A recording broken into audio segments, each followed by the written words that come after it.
You know, there are American heroes who don't like this idea. Neil Armstrong, Gene Cernan have both testified against commercial spaceflight and the way that you're developing it, and I wonder what you think of that.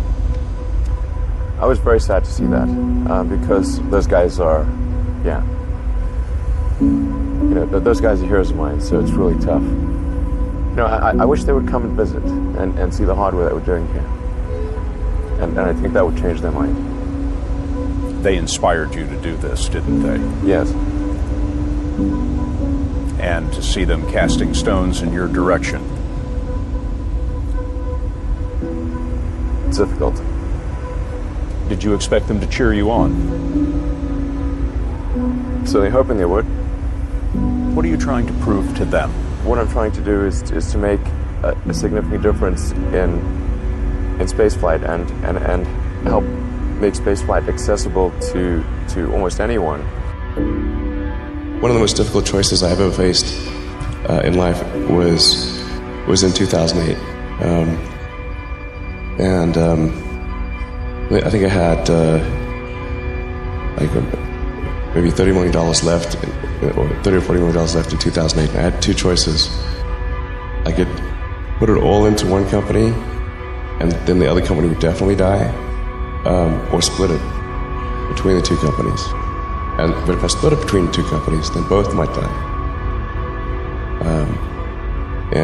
When you put your blood, sweat, and tears into creating something, or building something, it's like a child. And so it's like, which one am I going to let one starve to death? I couldn't bring myself to do it, so I split the money between the two. Fortunately, thank goodness, they both came through. What was your biggest failure, and how did it change you? Well, there's a ton of failures along the way, that's for sure. Except for, as I said, for SpaceX, the first 3 launches failed. And we're just barely able to scrape together enough parts and money to do the 4th launch. If that 4th launch had failed, we would have been dead. So multiple failures along the way. I tried very hard to get the right expertise in for SpaceX. I tried hard to find a great chief engineer for the rocket, but the good chief engineers wouldn't join, and the bad ones, well, there was no point in hiring them. So I ended up being chief engineer of the rocket. So if I could have found somebody better, then we would have maybe had less than 3 failures. That 3rd failure in a row, did you think, I need to pack this in? Never. Why not? I don't ever give up. So many people tried to talk me out of starting a rocket company. It was crazy. One good friend of mine collected a whole series of videos of rockets blowing up and made me watch those. He just didn't want me to lose all my money. We're doing these things that seem unlikely to succeed, and we've been fortunate, and at least thus far they have succeeded. Now is the time to take risk. You don't have kids. As you get older, your obligations increase.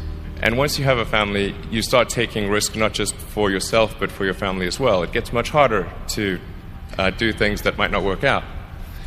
So now is the time to do that before you have those obligations. So I would encourage you to take risks now. Do something bold. You won't regret it. How did you figure you were going to start a car company and be successful at it? Well, I didn't really think Tesla would be successful. I thought we would most likely fail. But I thought that we at least could address the false perception that people had that an electric car had to be ugly and slow and boring like a golf cart. But you say you didn't expect the company to be successful, then why try? If something's important enough, you should try, even if the probable outcome is failure. Or how do you think about making a decision when everyone tells you this is a crazy idea? Or where do you get the internal strength to do that? Well, first of all, I'd say I actually think I feel fear quite strongly. So it's not as though I just have the absence of fear. I feel it quite strongly. But there are just times when something is important enough, you believe in it enough, that you do it in spite of the fear. I think about what technology solution is necessary in order to achieve the particular goal, and then try to make as much progress in that direction as possible. I think being a multi-planet species and being out there among the stars is important for the long-term survival of humanity. And that's one reason. But then the part that I find personally most motivating is that it creates a sense of adventure, and it makes people excited about the future. If you consider two futures, one where we are forever confined to Earth until eventually something terrible happens, or another future where we are out there on many planets, maybe even going beyond the solar system, I think that second version is incredibly exciting and inspiring, and there need to be reasons to get up in the morning.